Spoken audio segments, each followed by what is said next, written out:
jurídica de um credor, né, o chamado credor cedente, transmitir ou ceder para um outro, um chamado credor cessionário, um crédito que antes era de sua titularidade, né?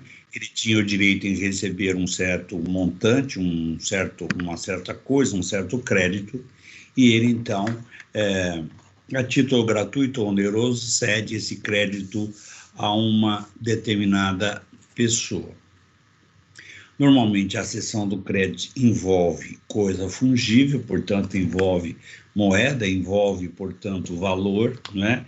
Então, e como já falamos na aula passada e falamos desde o início, né? Isso se traduz num bem.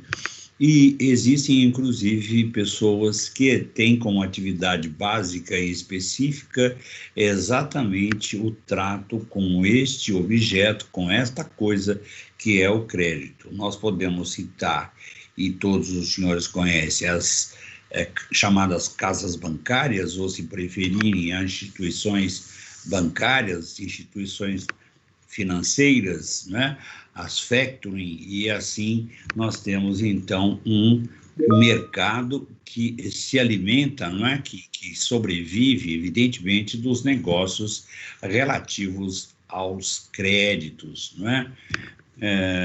Quer dizer, adquirem esses créditos com um determinado deságio, ou seja, num valor mais acessível, e, evidentemente, aplicam aí uma remuneração de ordem ou inerente às finanças, que é os juros, e depois de um certo tempo, evidentemente, recebem esses valores.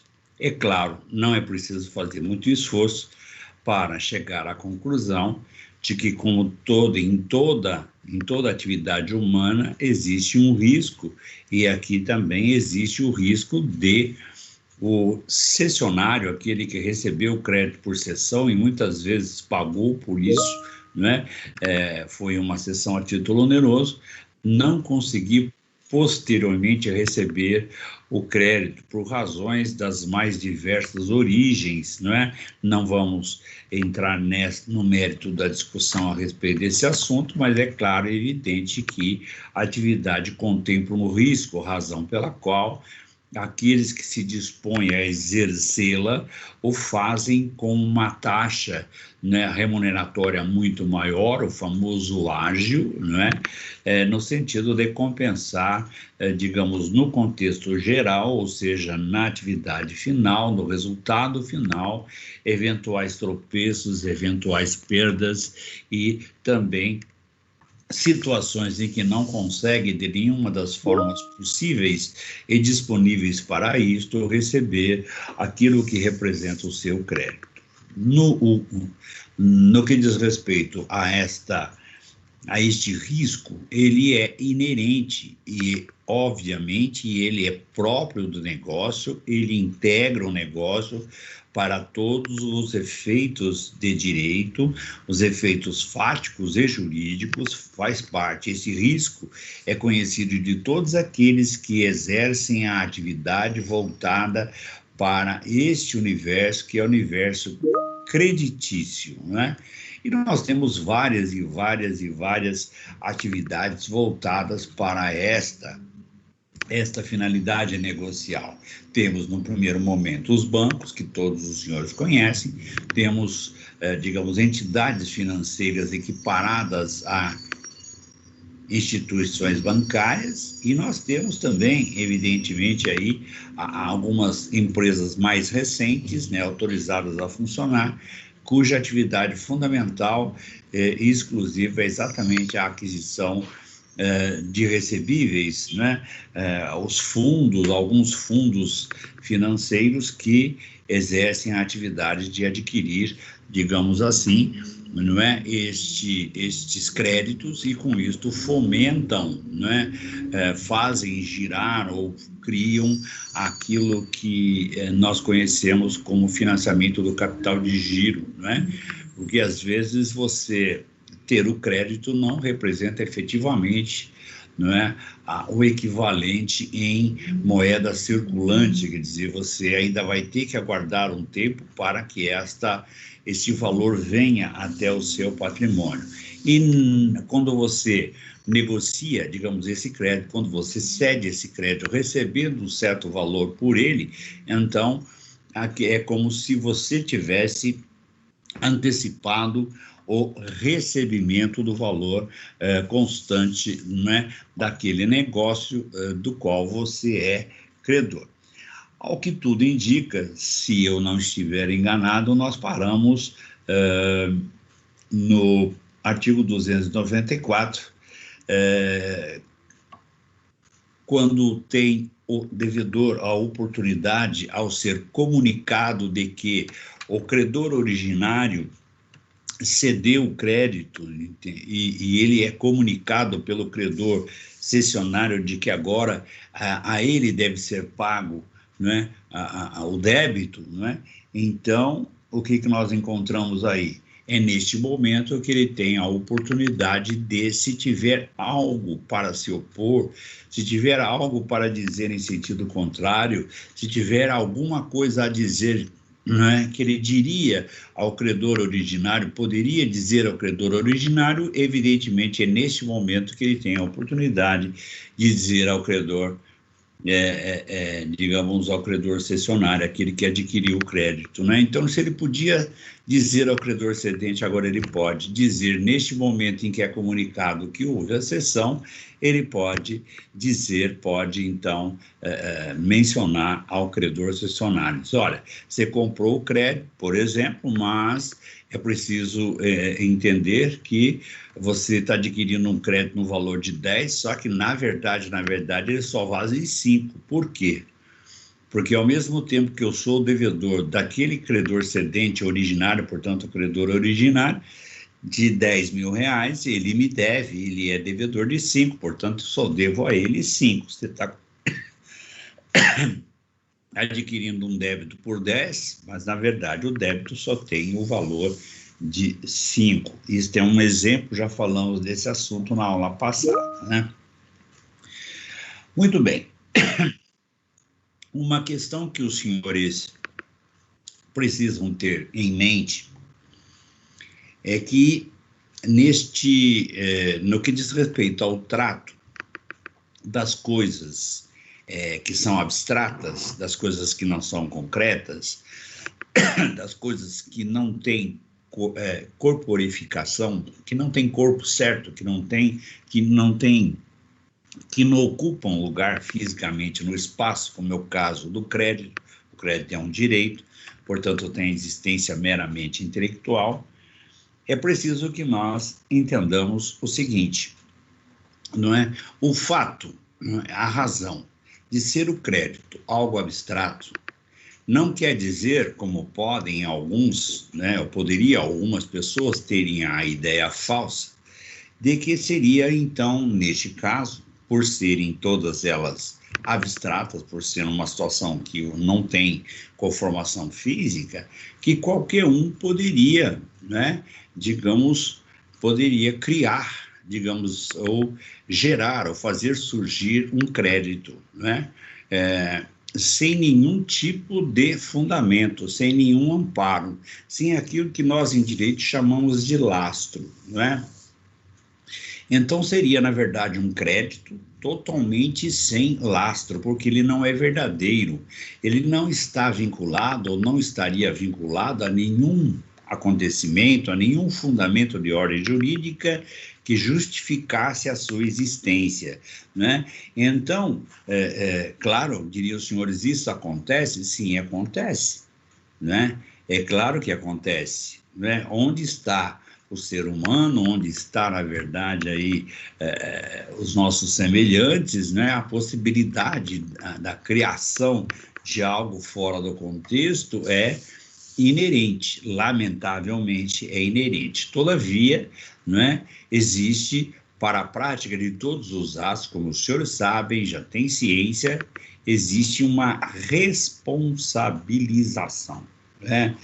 Existe, portanto, todos nós somos responsáveis pelos atos que praticamos. Então, se eventualmente alguém fizer nascer, fizer surgir, criar, idealizar, né, tiver a infeliz ideia de materializar algo que, né, uma coisa abstrata que não existe, não tem fundamento, não tem origem, não tem razão de ser, é claro e evidente que ele pratica um delito de ordem civil, não é?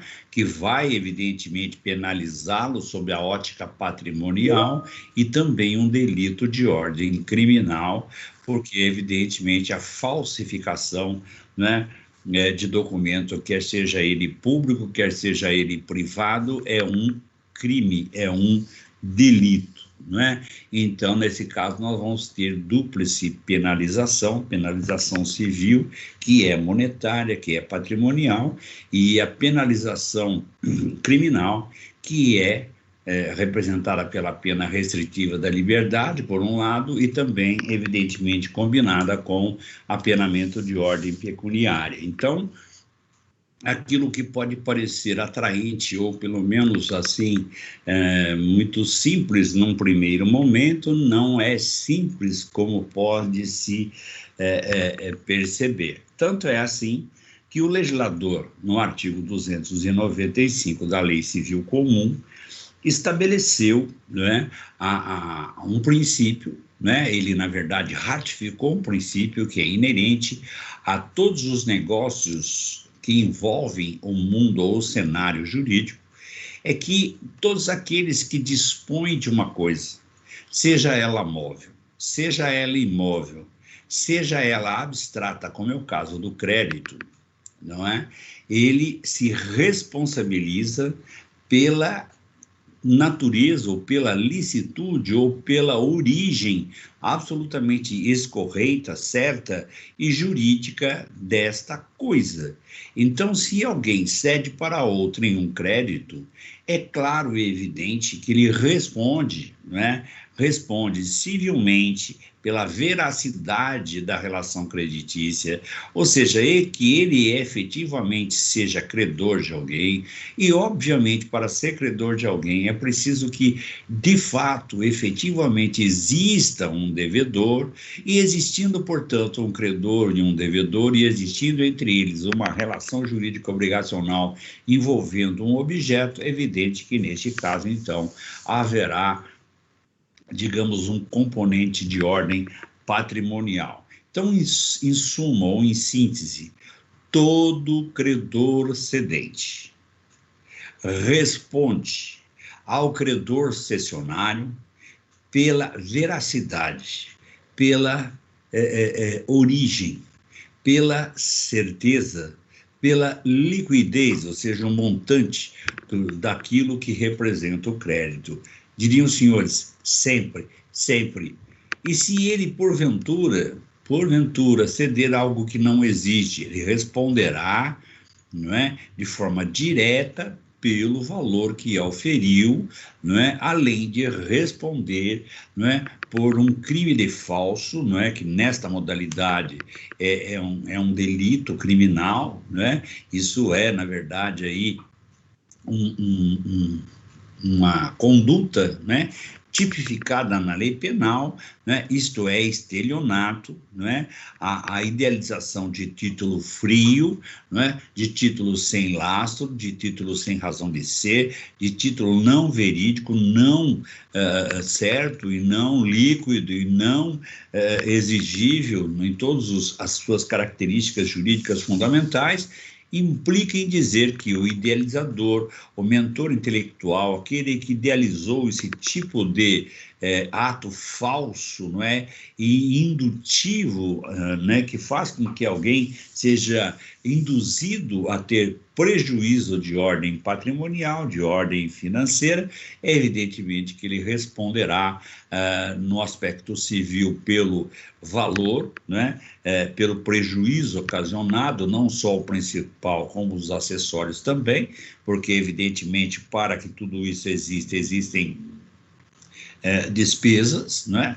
Então, elaboração do título, que é o título de cessão, digamos, eventuais o registro público necessário, tudo isso tem custo, né? E eventuais atos de assessoria ou de consultoria que também representam custos e assim sucessivamente. É claro e evidente que, digamos, a vítima, num caso aqui citado, como numa situação aqui citada, também tem prejuízos no que diz respeito à contratação de profissional do direito, né, de movimentar a máquina judiciária, que tem, obviamente, um custo, e assim tudo isso vai vir, né, ou virá, melhor dizendo, contra os interesses ou contra aquele que efetivamente teve a infeliz ideia, né, e a ilícita, né, ou a ideia contrária ao direito em produzir algo que não tenha lastro, que não tenha origem, que seja ideologicamente falso, né? Quer dizer, teve uma ideia falsa daquilo que pode ser a realidade e induziu alguém em ter prejuízo. Então, na cessão por título oneroso, então, quando alguém obtém vantagem ao realizar a cessão, se o cedente, ainda que não se responsabilize, ainda que não diga, ainda que não conste no negócio jurídico uma avença, uma cláusula, um ajuste de vontades que ele se responsabiliza pela origem do crédito, né, ele, não é, por disposição legal, independentemente de manifestação de vontade, independente de estar isso ajustado ou não, ele responde pela licitude, pela origem lícita do crédito que está cedendo, independentemente de se responsabilizar voluntariamente por isto. Não é? Isto na cessão a título oneroso, quando ele recebe algo pela cessão realizada. E se responsabilizará também, não é? No caso da cessão a título gratuito, não é? Então, se ele fizer essa cessão graciosamente, não é? Mas se ele agiu de má fé, se ele, digamos, idealizou esse título falso, não é? Teve a intenção de induzir alguém em erro, não é? Então, ele responde, obviamente, nesse segundo caso, como não houve, ele não recebeu valores para remunerar, digamos, a cessão do crédito, e ele o fez a título gracioso, mas ele responderá pelos prejuízos ocasionados, ainda que esses prejuízos sejam exclusivamente de ordem moral, nos termos do artigo 186 do Código Civil, parte geral. Então, nós temos aí o artigo 295. Na cessão por título oneroso, o cedente, ainda que não se responsabilize, fica responsável ao cessionário pela existência do crédito ao tempo em que lhe cedeu. Portanto, a cessão do crédito é contemporânea à época da cessão, evidentemente, não é? Por outro lado, nos casos em que a cessão é a título gratuito, portanto, não se recebeu um valor, né, pela transmissão desse crédito, né, será, digamos aí, o cedente responsabilizado pelos prejuízos que ocasionar, porque, de qualquer maneira, continua sendo um ato ilícito. O fato de ser gracioso não tira a ilicitude do objeto. Né? Por quê? Porque o cedente induzirá, fará com que o cessionário tenha para si a ideia de que em algum momento ele tem no seu patrimônio um valor a ser recebido, quando na realidade não existe, é uma expectativa absolutamente frustrada, né? E certamente os senhores ficam se perguntando por que alguém faria isso. O comportamento humano é multifacetado, tem múltiplas faces. Então, qualquer tentativa que eu fizesse em esclarecer para os senhores uma razão para explicar por que alguém faria isto, eu não conseguiria, não é, abarcar todas as possibilidades, né? A variável do comportamento humano é um universo à parte, né? Então, enfim, criar um desconforto, né? Fazer alguém acreditar em algo que não existe, né? Então, fazer com que alguém acredite, que venha acreditar ou acredite ter no seu patrimônio algo que jamais existiu, não é? Alguém, digamos, uma espécie de vingança, de mostrar a alguém que pensa que sabe e, na verdade, não tem a menor noção da realidade, não é? Alguém que se acha, digamos, e existe alguém que seja vaidoso ao ponto de achar que jamais foi enganado ou jamais será enganado, e, evidentemente, numa situação como essa, está sendo totalmente enganado. Quer dizer, as razões de ordem pessoal que levam, digamos, alguém a praticar um ato com esse perfil, não é? Como eu já disse, repito, tem múltiplas faces, né? São razões das mais diversas. E é bom que fique claro também para todos os senhores, a todos os senhores, então, que a razão por que se praticou o ato não está em cotejo. Ela não justifica a realização do ato, sendo ele ilícito. Não se perquire, ou seja, não se busca, não se leva em consideração fundamental a razão. Digamos, o crédito não existe. Ele é sem lastro. Ele não tem base, ele não tem essência, né? Aquele que deu origem à sua existência responderá pela falsidade, pelo prejuízo ocasionado, né? Pela geração de expectativa frustrada e assim sucessivamente, independentemente de ficar discutindo, por que foi, porque deixou de ser, qual a razão, nesse caso responde, no outro não responde. Aqui não existe esta discrepância, não existe, na verdade, nenhuma razão para ficarmos investigando quais foram as razões que levaram alguém a, digamos, agir desta forma, ou agir, digamos, imputando alguém, né? Ou gerando alguém, impondo alguém, até melhor falando, uma crença em algo que jamais existiu, não existe, não vai se materializar, não vai, né, cumprir a expectativa de nenhuma forma, né? Muito bem. Então, nós temos aí a questão da responsabilização do cedente pela origem ilícita, evidentemente, né? A origem ilícita, portanto, de acordo com o direito, da existência do crédito, ao tempo em que o ato de cessão, que é um negócio jurídico, melhor dizendo, tenha sido realizado, tenha sido formalizado. Muito bem. Uma outra questão de ordem que normalmente vem à baila, aparece, né, nos casos em que se trata do assunto relativo aos créditos, não é? Alguém poderia pensar o seguinte: e aí? Aquele que cede um crédito até então corria o risco de não receber.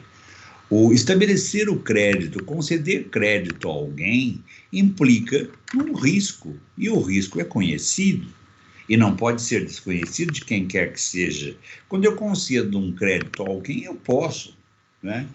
No momento oportuno, de acordo com aquilo que negociei, de acordo com o negócio que realizei, eu posso receber ou não, né? Mesmo tendo a possibilidade de usar os mecanismos de ordem jurídica para fazer valer o meu direito, isto pode resultar de maneira inócua, pode resultar, digamos, numa consequência cuja representação fática concreta seja nada a receber. E é evidente que o negócio, o objeto, a coisa que serve de base para a realização de um negócio jurídico, ela, evidentemente, ao se transpor de uma pessoa para outra, não se torna perfeita. Ou seja, se na relação jurídica originária entre o credor originário, o devedor originário, existia o risco do credor nada receber, quando ele cede o crédito para outrem, portanto, ele se torna um credor cedente, e na relação jurídica ingressa um credor cessionário, a característica da coisa, não é, está embutida na cessão. Ou seja, se na origem existia risco em nada receber, na cessão existe o risco em nada receber também, né? Esse risco não muda. O mesmo risco a que estava sujeito o credor cedente passa a estar, em razão da cessão, o credor cessionário. Portanto, não é comum, não é regra, não é uma situação comum. É preciso que isso esteja tratado, que o credor cedente responsabilize-se, né, pela solvência, ou seja, pela capacidade de pagamento do devedor em relação ao credor cessionário.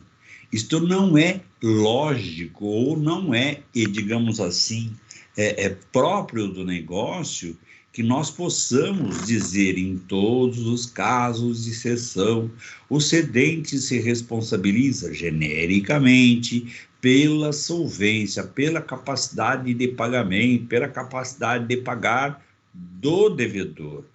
Não é? Isto não é verdadeiro, isto não é automático, diriam os senhores. E para ser desta forma?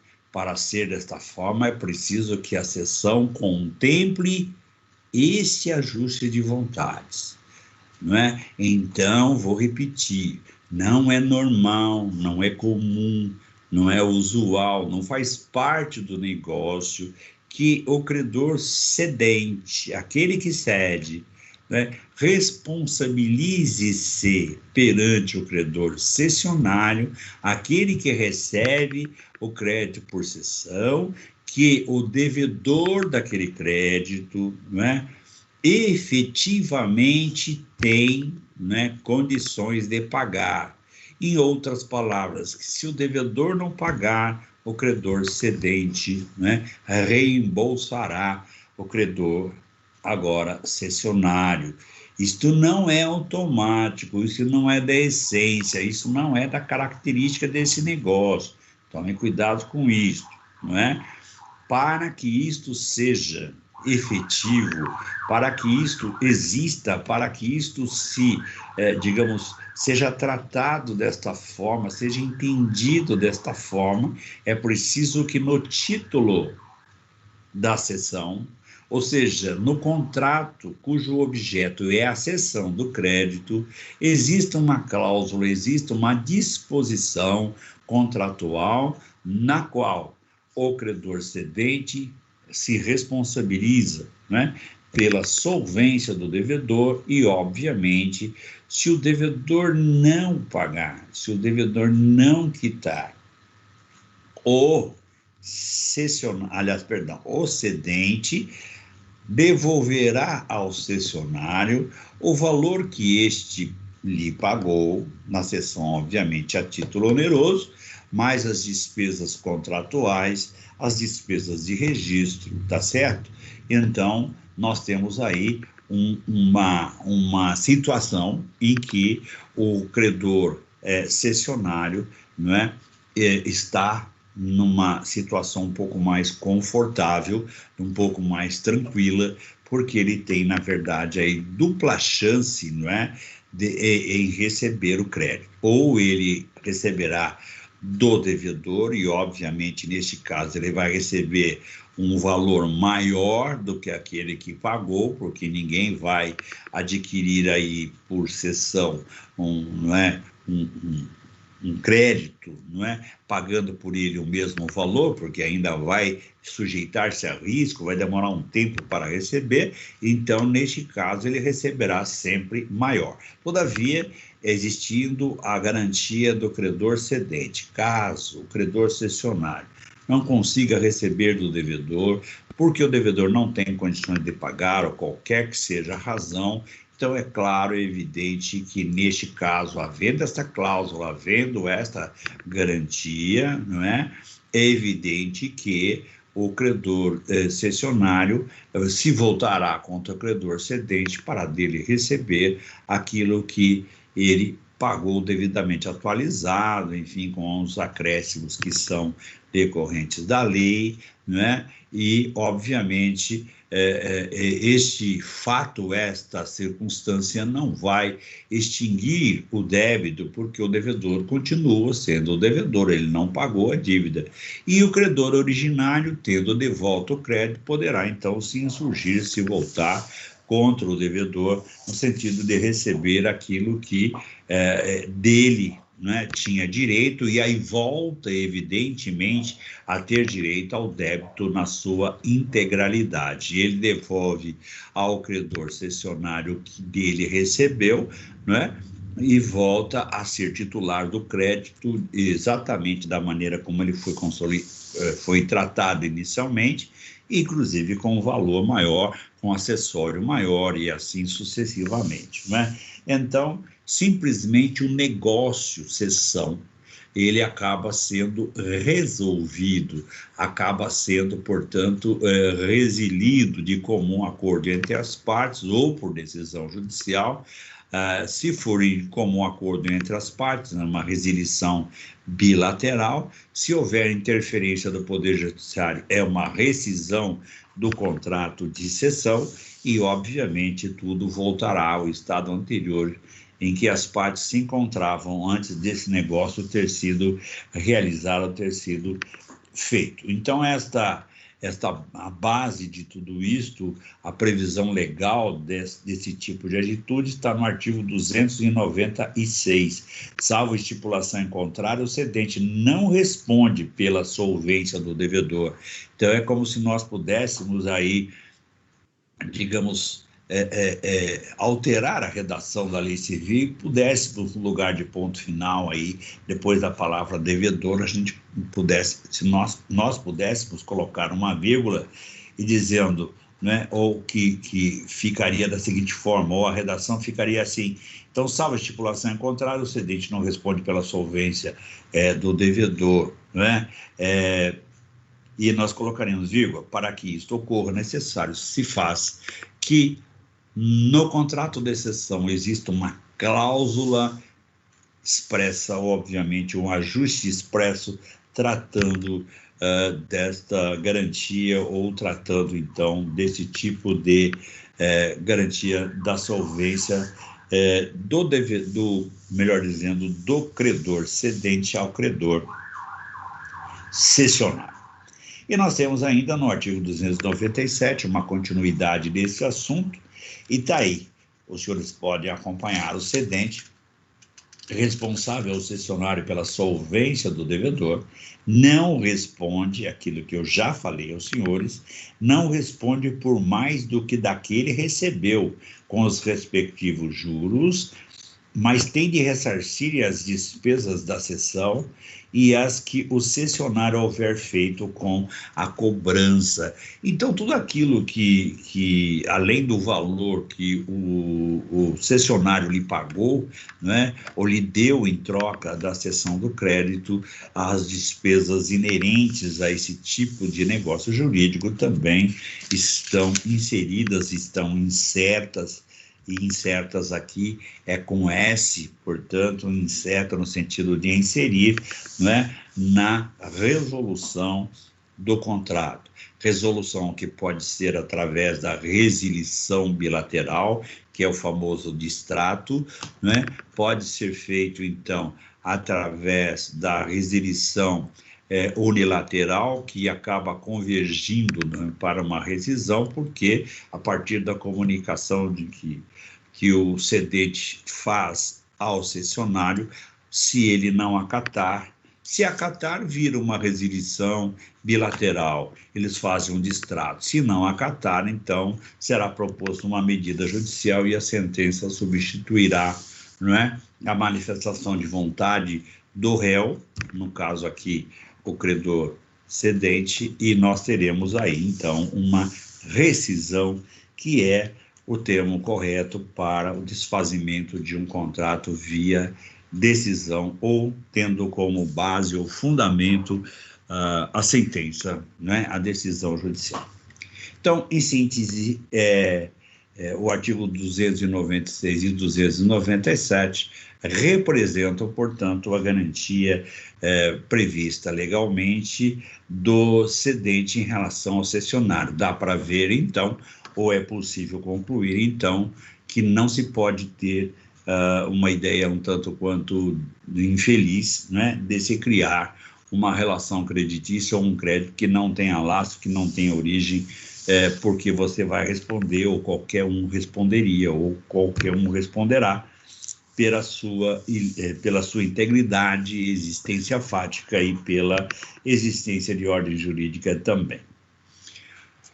Os senhores ainda não têm, a esta altura do curso, uma informação muito precisa, porque não é ainda o momento oportuno para isso, os senhores ainda não tiveram a oportunidade de estudar o que nós vamos falar na sequência, no direito processual civil, os senhores ainda estão dando os primeiros passos, não é?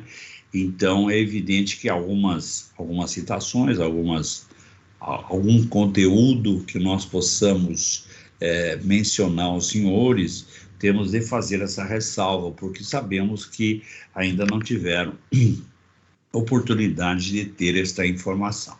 Então, que fique claro, não só agora, neste momento, como na sequência do curso, nós vamos indagar dos senhores, vamos cobrar dos senhores no bom sentido, né, a matéria que é pertinente ao estágio de estudo, né, do direito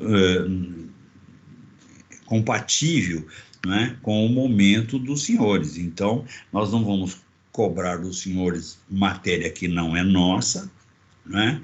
Então, mesmo que eu mencione para os senhores o que é, que eu diga o que é, eu não vou perguntar aos senhores a respeito da matéria que não é nossa, né?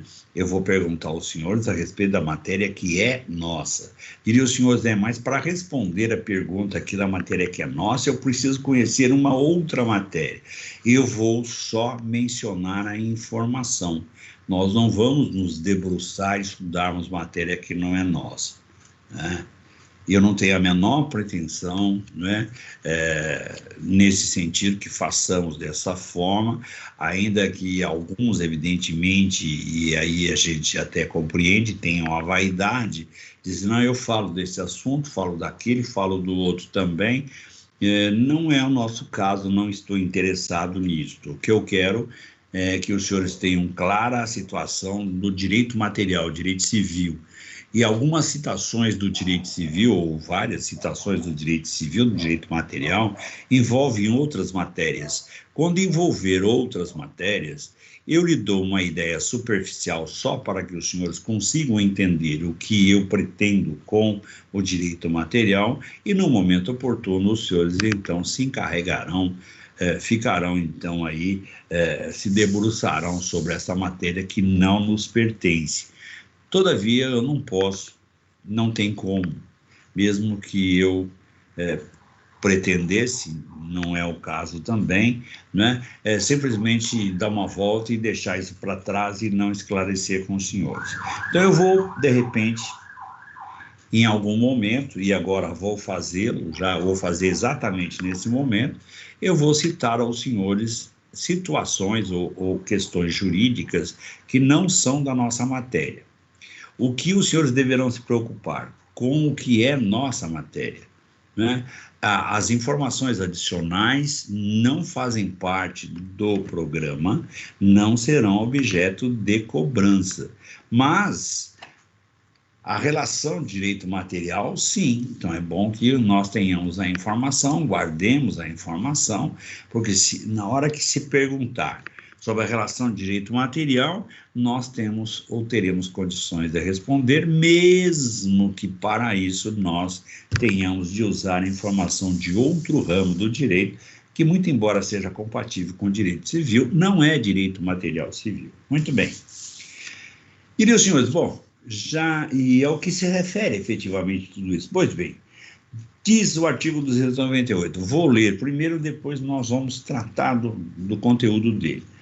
O crédito, uma vez penhorado, não pode mais ser transferido pelo credor que tiver conhecimento da penhora. Mas o devedor que o pagar, não tendo sido ou não tendo notificação dela, ou seja, da penhora, não tendo conhecimento dela, fica exonerado, fica livre, portanto, fica livre da obrigação, subsistindo somente contra o credor os direitos de terceiro. Então, vamos tentar desvendar esse imbróglio todo. A primeira coisa que aparece aqui, a primeira palavra, né, que não é do nosso vocabulário neste momento, né, por razões já citadas, é a questão da penhora, né? Então, a palavra penhora, o que é penhora? A penhora é a garantia do cumprimento de uma decisão judicial representada por uma coisa, seja ela móvel, seja ela imóvel, seja ela imaterial. E o crédito é uma coisa imaterial, diriam os senhores? Sim. Então, o crédito pode ser penhorado, pode representar uma garantia do cumprimento de uma obrigação e ser objeto, portanto, de uma penhora? Sim, sem dúvida nenhuma. Então, o que nós precisamos saber? A primeira coisa que existe, não é?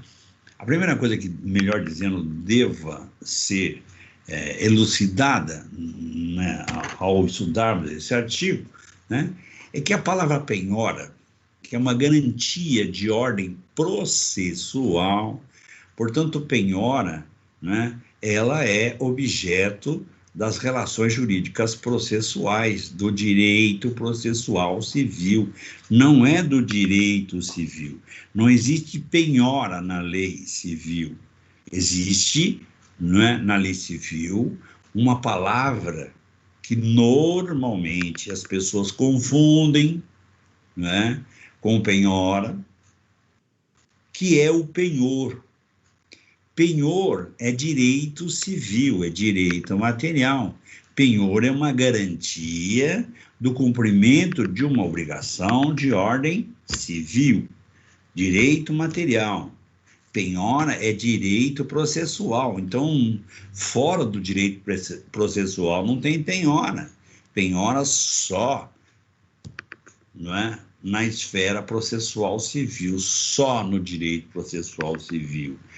Outra coisa, o penhor não tem nada a ver com a penhora. Penhor não é masculino de penhora. Penhor não é casado com penhora, né? Penhora é uma coisa, penhor é outro completamente diferente. O ato, né, de se realizar o penhor é ato voluntário. Só se empenha, e o verbo empenhar é aquele que explicita, é aquele que esclarece o ato de realizar o penhor, né? É muito diferente, é muito, mas muito diferente do verbo que resulta na penhora, que é o verbo penhorar. Penhorar resulta em penhora. Empenhar resulta em penhor. Penhor é direito civil e penhora é direito processual civil. Então, façamos aí tracemos esta diferença. Já deu para perceber, se não percebeu, que percebam, que não existe o verbo largamente utilizado por muita gente, inclusive por muita gente tida a vida como instruída, né? Não existe o verbo empenhorar, nunca existiu, não existe e certamente não existirá. Não existe verbo empenhorar. O ato de praticar penhor é empenhar. O ato de acontecer, de materializar a penhora é penhorar. Portanto, este empenhorar não existe, não é? Muita gente usa esse verbo que não existe e ainda estufa o peito para dizer, né? Eu empenhorei as minhas joias junto à Caixa Econômica Federal, né? Então, isto é uma joia, porque o verbo empenhorar nunca existiu na língua portuguesa. Então, coisas diferentes. Praticar penhor, empenhar, né? Quando a penhora é praticada, houve um penhorar, foi feito uma penhora. Em síntese, é isto, né? O que realmente importa neste momento, né? A penhora serve para garantir uma decisão judicial, para garantir materialmente o cumprimento de uma decisão judicial. Por que é feita a penhora, perguntariam os senhores? Eu vou aprender isso em processo civil? Sim, vai aprender isso com toda certeza no processo civil. Quando? No momento oportuno. Eu não tenho aqui o domínio, né, do programa de processo civil para dizer para os senhores, olha, é em meados do semestre X, em meados do semestre Y. Eu não tenho, digamos, informação precisa a respeito desse assunto. Aguardem no momento oportuno, o professor de processo civil, né, discutirá com os senhores tudo a respeito da penhora. Quais são os bens penhoráveis, quais os que não são, e assim sucessivamente, né? Muito bem. Primeira questão de ordem a ser observada neste momento. Os créditos são penhoráveis.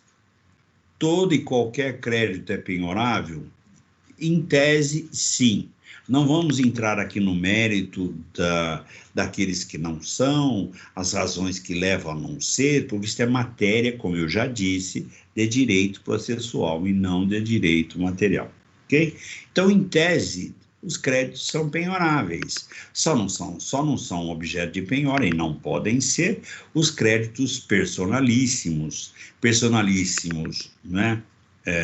Porque digamos aí, é um débito que só pode ser cumprido por uma pessoa específica e outros que a lei veda, né, pelas características que esse crédito tem. Afora estas exclusões que os senhores terão a oportunidade de aprender oportuno tempo, né, que fique claro, então, que todos os demais o são.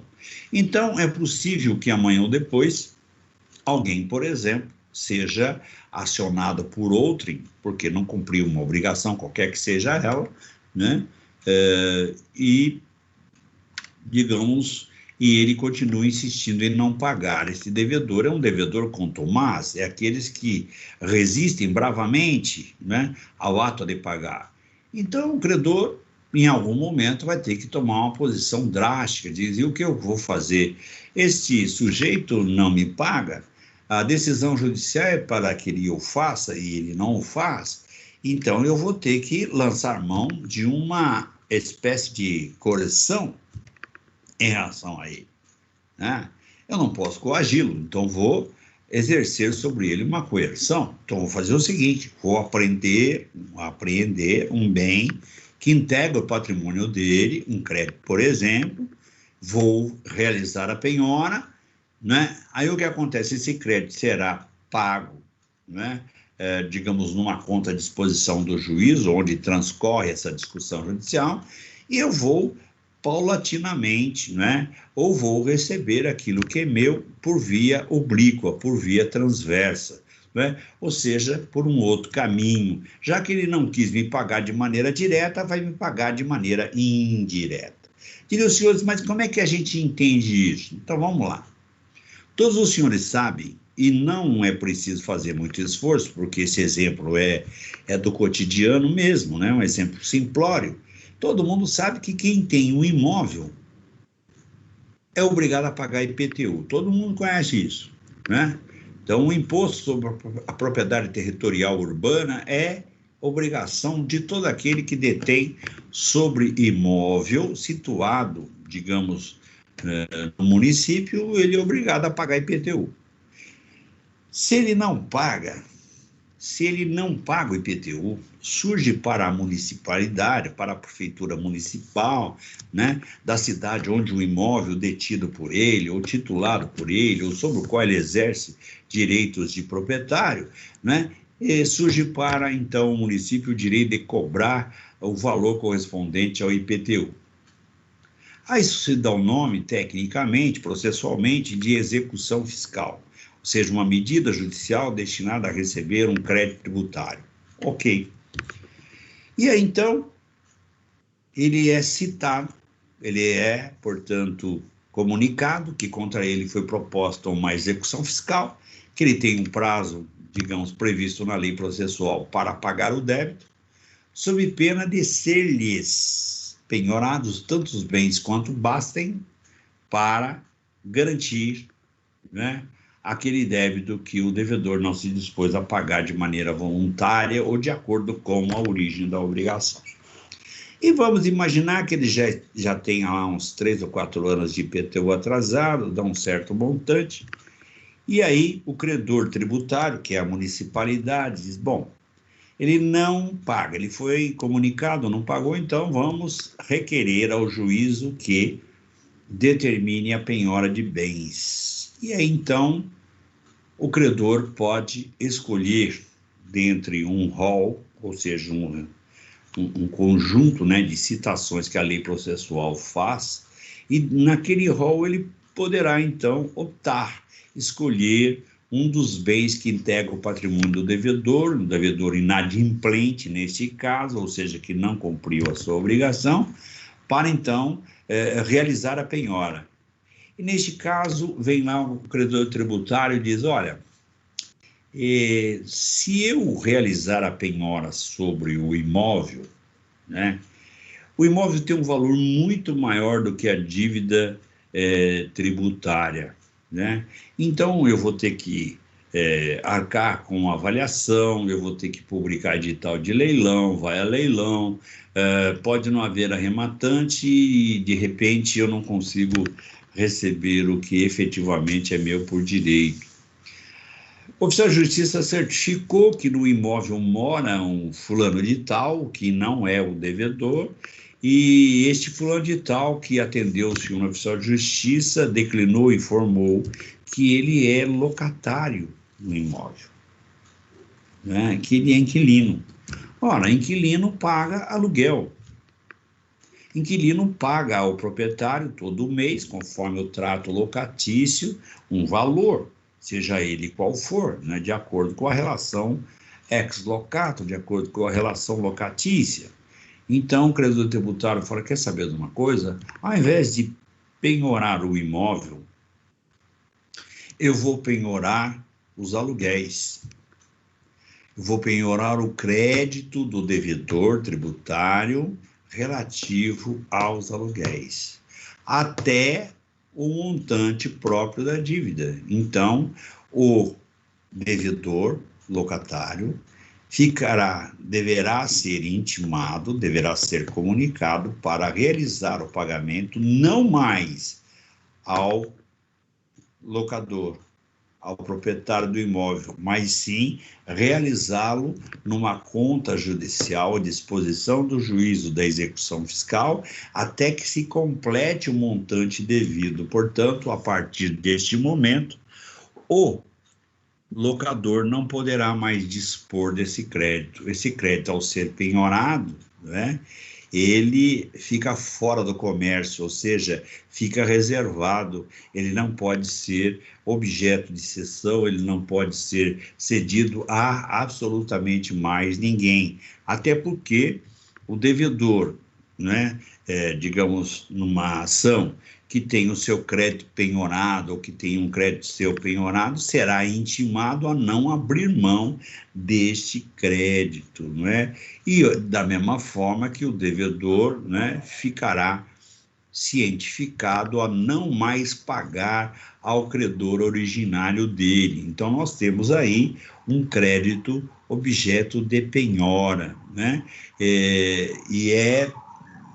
Atualmente é bastante utilizado este mecanismo, né? Porque representa uma forma indireta, ainda que parcelada, de se receber o crédito, né? Ou um crédito que seja objeto de uma medida judicial. E diz o artigo 298, o crédito, uma vez penhorado, não pode mais ser transferido pelo credor que tiver conhecimento da penhora. Claro, evidente, né? Se o devedor não foi intimado, então diz o artigo, mas o devedor que o pagar, não tendo sido notificado, comunicado da penhora, fica exonerado, ou seja, pagou. Todas as vezes que alguém paga aquele que parece ser o credor, porque ele não tem nenhuma informação em sentido contrário, o pagamento dele, digamos, tem eficácia. Diria o senhor Zil, aquela pessoa que requereu e obteve a penhora desse crédito, ele pode se voltar contra o credor originário que recebeu o crédito, mesmo depois da penhora? Claro, sem dúvida nenhuma, né? Não há nenhuma dúvida nesse sentido. Então, fica exonerado, subsistindo somente contra o credor os direitos de terceiro. Que credor? O credor, né, daquele crédito que foi objeto de penhora. A penhora esta que não foi comunicada, né, ao devedor daquele crédito objeto da penhora. Então, é preciso que nós façamos isso. Diriam os senhores, né? Isto é utilizado efetivamente na prática? E a resposta é sim. Não só utilizada, como em alguns casos, né, é a forma preferida, ou seja, é a forma mais indicada, é a forma que nos permite receber, digamos, um crédito numa discussão judicial de uma forma mais branda, menos, digamos, onerosa, menos dificultosa, né? Oxalá todos os devedores que não pagam o que devem também fossem credores de alguém e que nós pudéssemos, digamos, exercer aí o direito de realizar a penhora em relação a eles, né? Então, nós temos aí esta questão a respeito da cessão de crédito. Como eu já disse, volto a repetir, nunca é demais repetir, né? É um negócio jurídico, não é, bastante realizado, não é? Com presença bastante contundente no cenário negocial, principalmente negocial financeiro, né? Como eu já falei, repito, não custa absolutamente nada, existem atividades exclusivas voltadas para o trato com o crédito. Todos os senhores já ouviram falar de empresas de cobrança, né, que sobrevivem exatamente da intermediação, no tipo de negociação de créditos não pagos ou aqueles que até estão em dia. As factorings, né, que vivem ou sobrevivem exclusivamente, né, do trato com créditos, as entidades bancárias, né, os bancos, quando fornecem empréstimos, aquele mesmo que todo mundo, de uma forma ou de outra, acaba em algum momento se socorrendo, né? Eles formam uma carteira de créditos, né?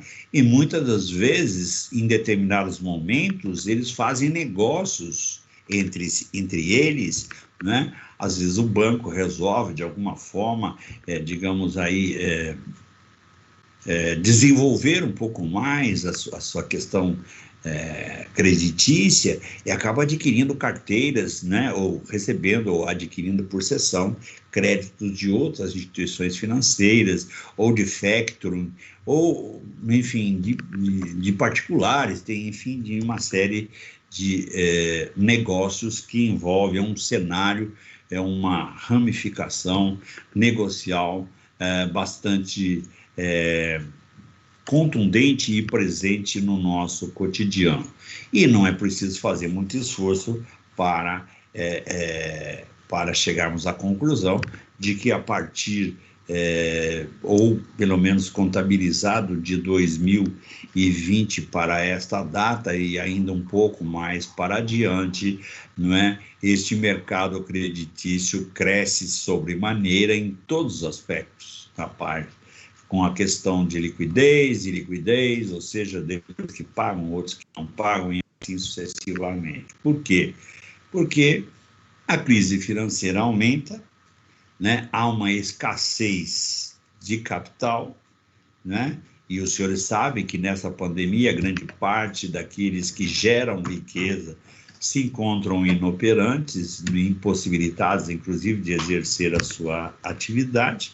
E, claro, é evidente que tudo isso gera ainda mais, né, uma penalidade de ordem financeira, ou seja, um sacrifício de ordem financeira, né? Cria, portanto, aí uma dificuldade considerável e uma necessidade imperiosa de se obter, digamos, meios, né, para fazer com que a atividade se desenvolva ou volte a se desenvolver. Muito bem.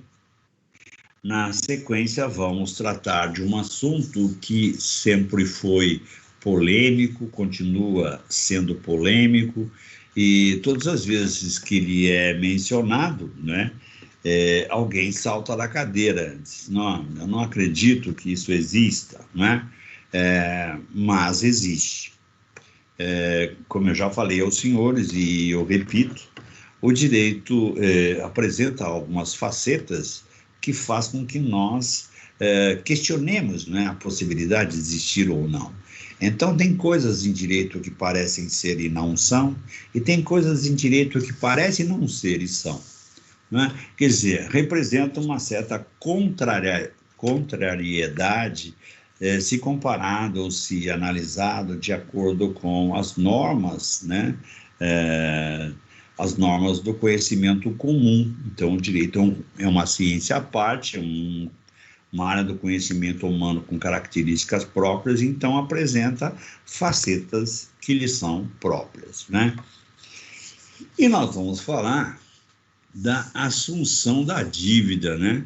Assunção aqui no sentido de assumir, no sentido de, mesmo não sendo devedor, trazer para si a obrigação de pagar.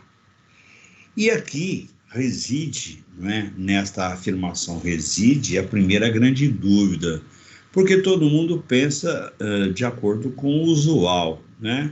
Pensa com uma situação ou chega a uma conclusão de que é absolutamente corriqueira, né? Ora, nós temos dificuldades para pagar o que devemos efetivamente.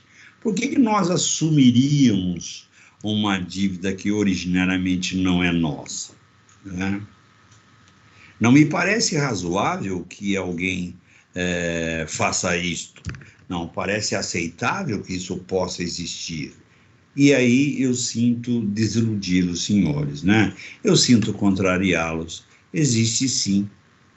A possibilidade existe, tanto é verdade que ela existe, que a lei civil a contempla, né, há mais de 100 longos anos, portanto, há mais de um século, né? E antes mesmo da lei civil primeira entrar em vigor em janeiro de 1917, portanto, no comecinho, né, em meados, portanto, da segunda década do século, aliás, da primeira década, melhor dizendo, né, um pouco acima da metade da primeira década do século XX, portanto, o século passado. Isto já existia, antes mesmo isto era contemplado pelas ordenações portuguesas, portanto, enquanto nós ainda éramos integrantes da corte portuguesa, ou, enfim, colonizados por ela, depois, nos primórdios da República, nós continuamos utilizando as ordenações portuguesas até que a lei civil entrou em vigor em 1917. Então, vejam, senhores, que não é algo novo, não é algo que possa ser questionado, né, ao cabo de mais de um século, portanto, é algo que realmente existe, efetivamente existe. Então, existem casos que alguém assume, né, a obrigação de pagar dívida de outrem. As razões são as mais diversas, né?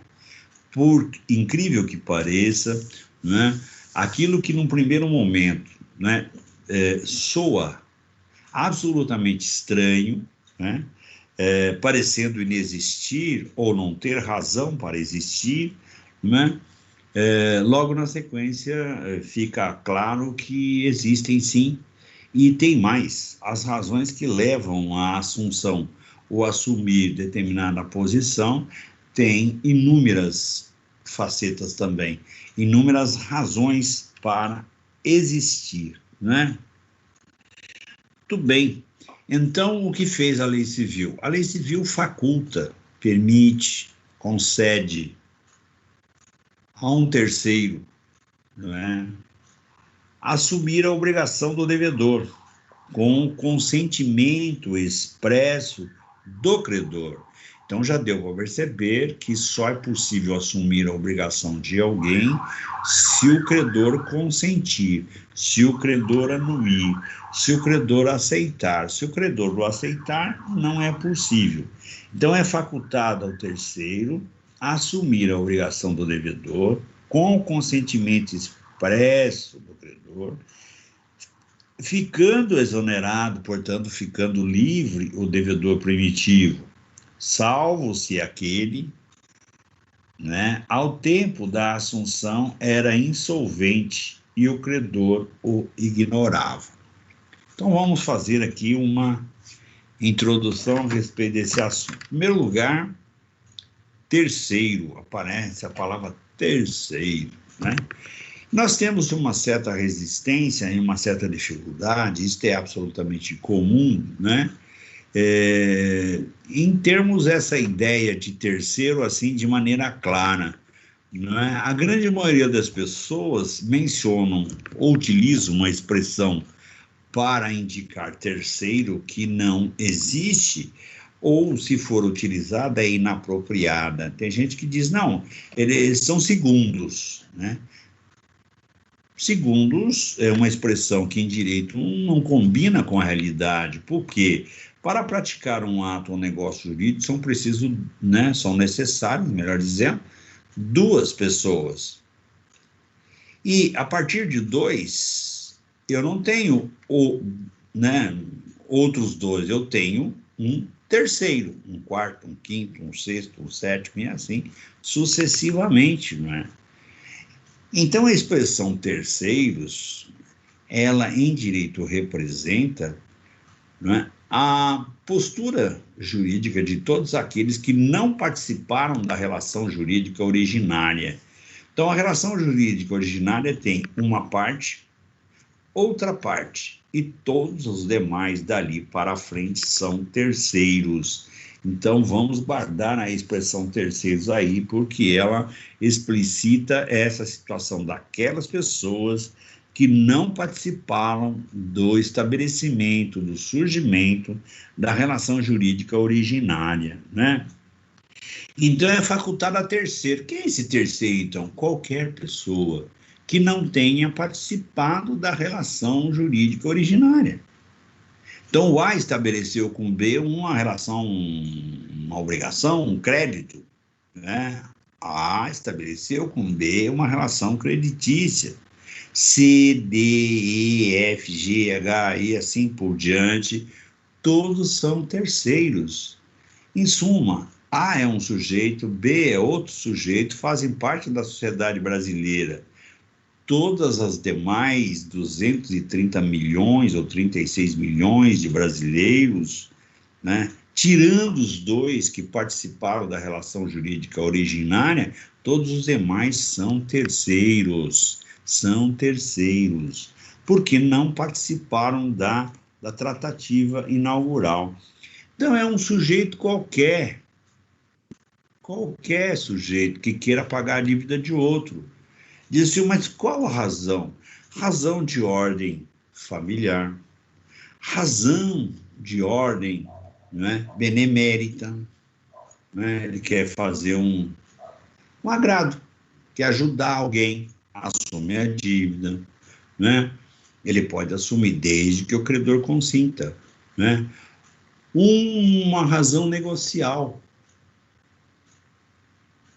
por um negócio que não está diretamente ligado à origem do crédito, mas, por extensão, lhe causa prejuízo.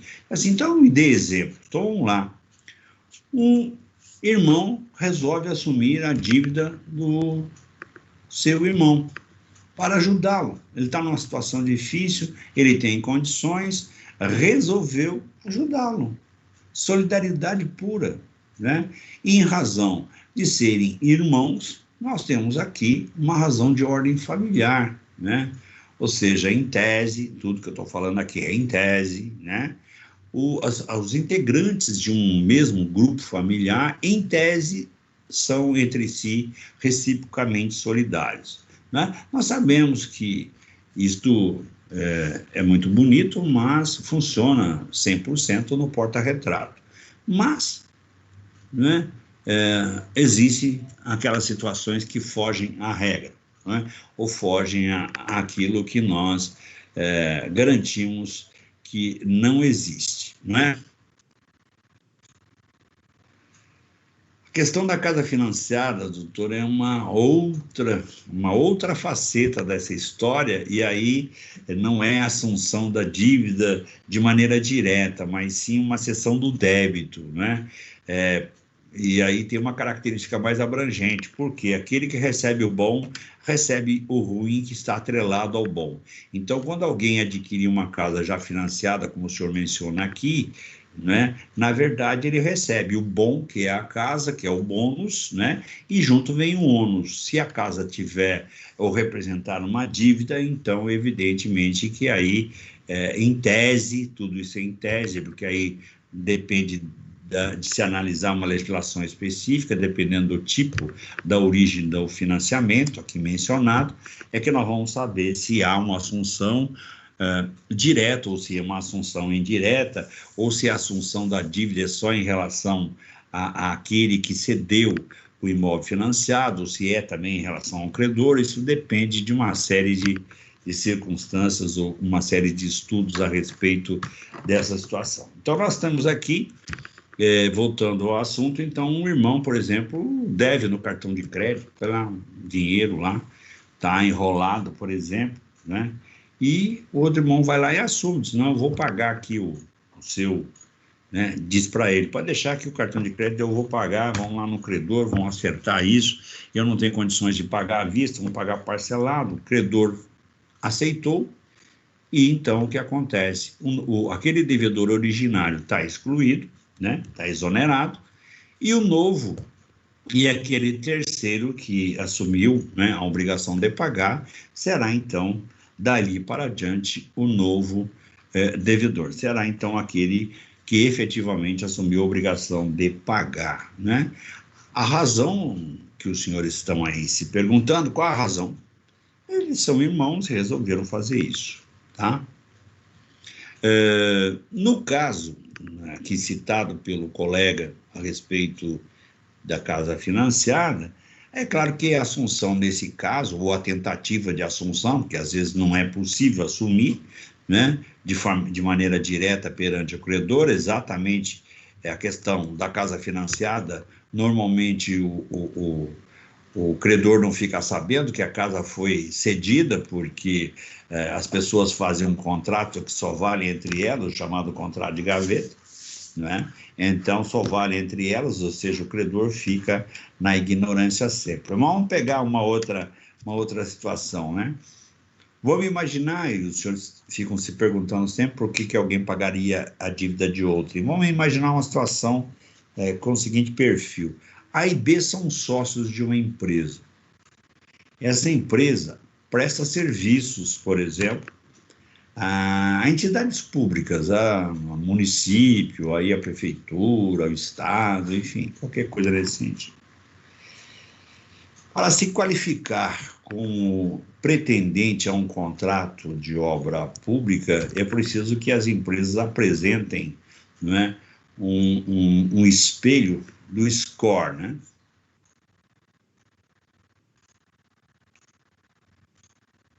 Olha, eu vou pedir aos senhores o seguinte, uma gentileza, nós já falamos desse assunto, não é? Vamos tratar da matéria que está no nosso contexto aqui. Pensão alimentícia é matéria, né, do 7º semestre, é direito de família. Então, não vai dar para nós entrarmos na seara, ou seja, na praia, de um outro professor, né? Primeiro, está fora de ordem. Então, eu posso até responder superficialmente isso, mas essa questão do... vou responder superficialmente apenas e não vou, digamos, adentrar a discussão do mérito disso aqui. Então, o que acontece efetivamente, né? A pensão alimentícia, né, quando o pai não paga, né, o avô não assume, tá certo? Não, essa assunção não é possível, processualmente não é possível, né? Se é possível pagar extraoficialmente, mas não é possível assumir. O avô não vai lá no processo e diz para o juiz, olha, o pai não tem condições, eu estou assumindo, isso não é possível, né? Tá certo ou não? É possível fazer isto extraoficialmente, ou seja, num cartório, o avô assumindo o pensionamento em relação ao neto, extrajudicialmente, mas judicialmente não pode por um princípio processual. Vamos entrar numa outra área, é complicado isso, é um princípio processual que veda isso, né? O processo começa e termina com as mesmas partes, só muda em razão da morte, não é o caso aqui. E a pensão alimentícia, ela não muda em razão da morte, ou seja, do pai não fica para o avô, nem ao contrário, do avô não fica para o pai ou não fica para o filho. Por quê? Porque isso é uma obrigação personalíssima, com a morte, quer do alimentante, quem paga a pensão, quer daquele que recebe do alimentando, se extingue a pensão alimentícia, ela é personalíssima, então não tem como fazer este transpasse sugerido aqui. Mas isto, eu repito, é direito de família, então tem que aguardar o momento próprio para tudo isso. Tudo bem?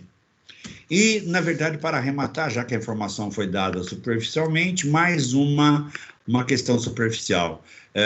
Não existe, não passa de um para o outro. Se o neto aciona o pai e não consegue receber pensão alimentícia dele, porque o pai, digamos, é um zero à esquerda, não tem condições de pagar ou não tem meios para fazê-lo, ele não pode simplesmente chamar o avô no mesmo feito, na mesma ação.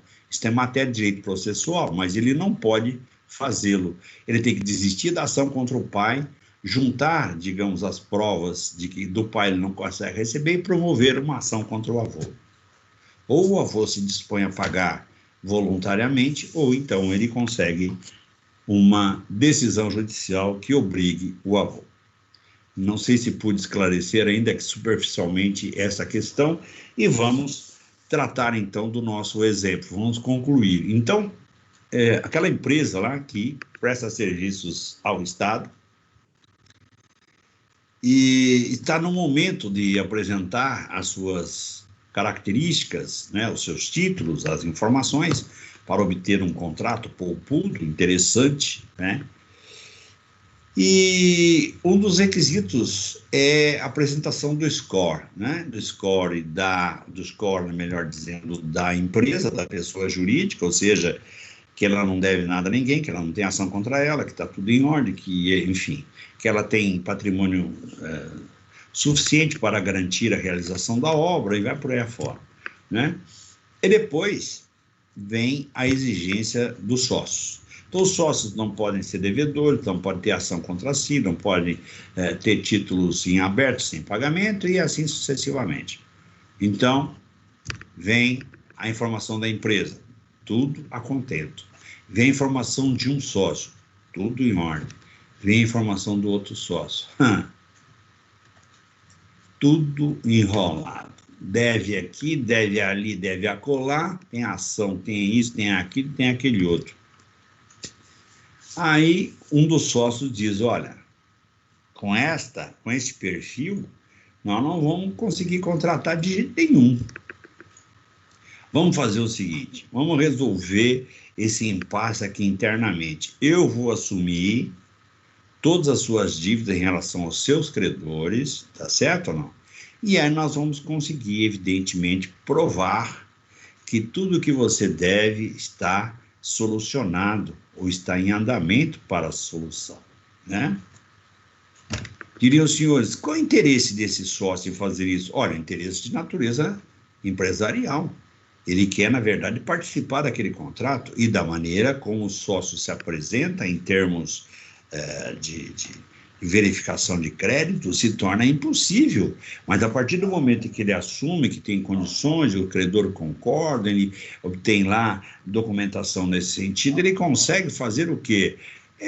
Claro, não vai tirar a informação de que o sócio é devedor de várias obrigações em aberto, mas ele consegue explicitar, consegue provar, consegue fazer ou realizar, materializar a informação de que as obrigações serão cumpridas, né? E reforça, inclusive, a tese de que, se necessário, né, ele tem capacidade para, digamos aí, responder pelas obrigações contratuais. Vejam, senhores, então as razões, os motivos, os fundamentos que levam alguém a assumir a dívida, né, são as mais diversas, né?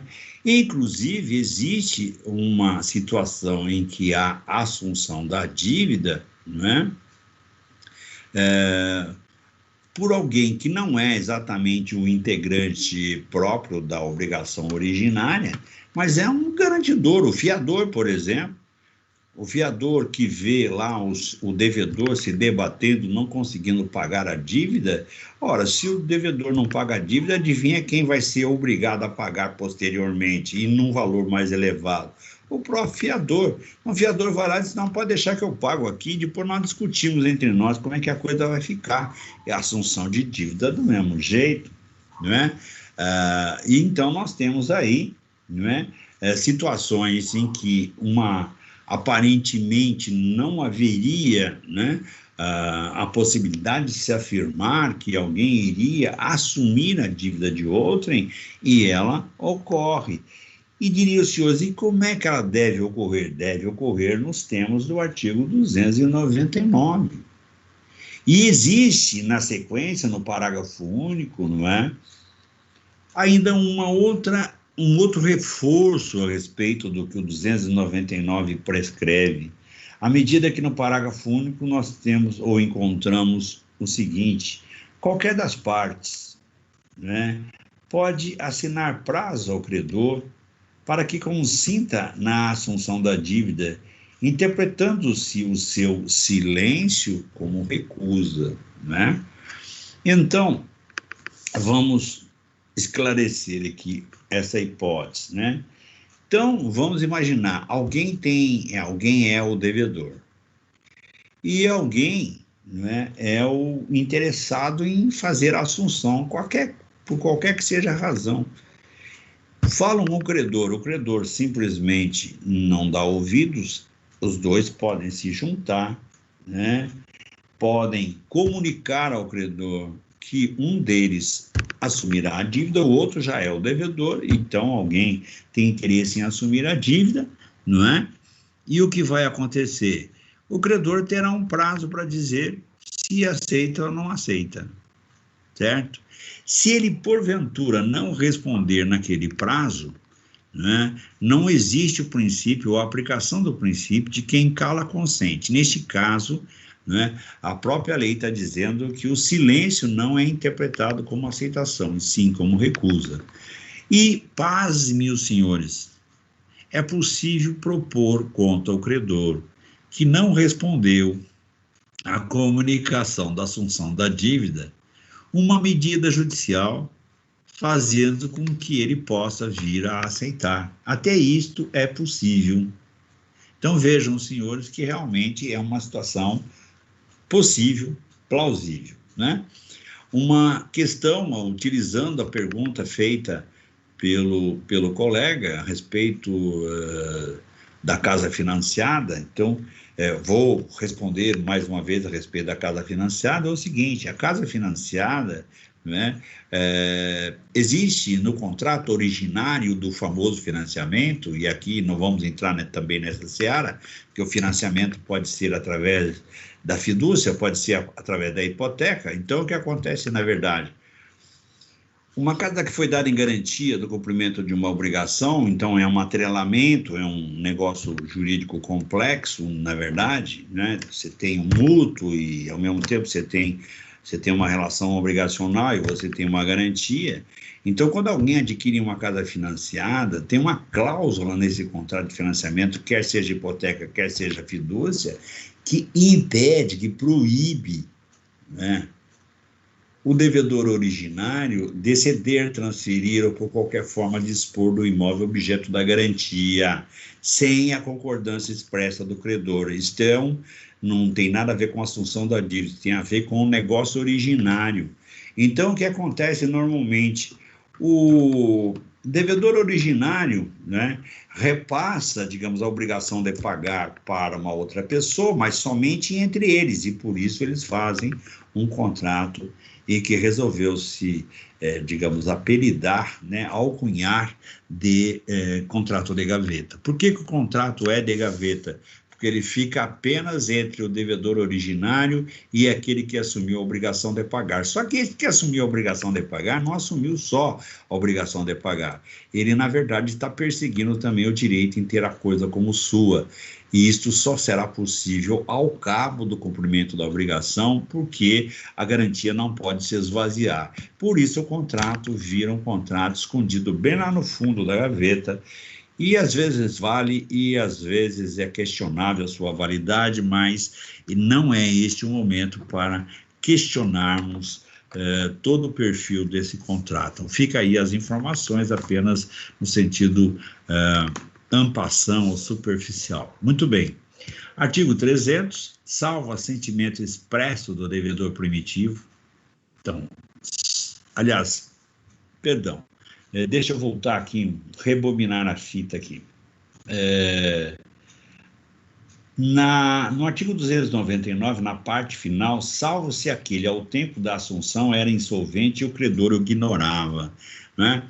Essa disposição final do artigo 299, ela foi idealizada, se encontra aí presente nesse artigo, para evitar, né, a geração de uma figura, né, não posso dizer que é no mundo jurídico, mas que está atrelada à faceta dos negócios jurídicos, e todo mundo conhece como, aspas, laranja, né? Laranja é uma das frutas, todo mundo conhece, que se adota o caldo, né? E normalmente se gospe o bagaço, ou seja, se livra do bagaço. E essa figura laranja no cenário jurídico diz respeito a alguém, né, que é só o bagaço, né? Quer dizer, o caldo alguém extrai e sobra só o bagaço. Por isso tem essa alcunha aí, esse apelido de laranja. Então, o que acontece?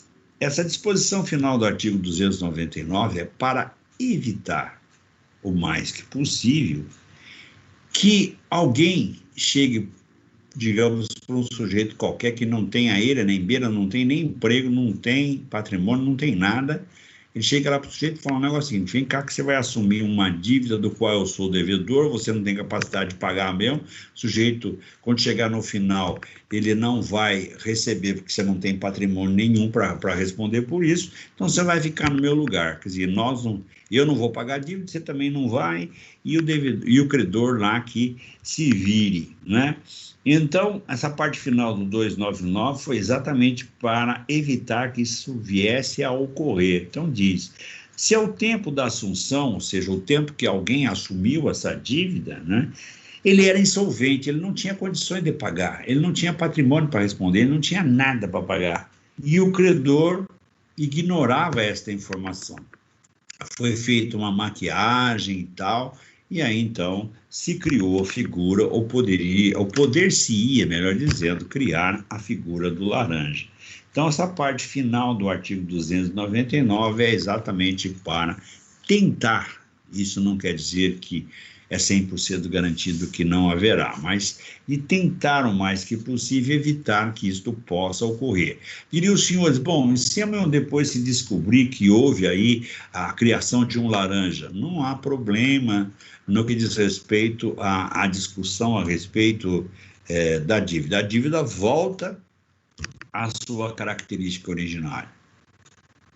Ou seja, houve uma assunção, mas quem assumiu não tem condições de pagar, e isto foi descoberto que ao tempo em que ele assumiu, ele já não tinha condições de pagar. Então, o credor foi enganado, né? Foi, na verdade, aí, vítima de dolo, vítima de má-fé. Então, neste caso, a dívida volta às origens, ou seja, o devedor que ficou livre da dívida em razão da substituição dele por um laranja, volta a ser o devedor, da mesma forma que o era antes da assunção ter acontecido, né?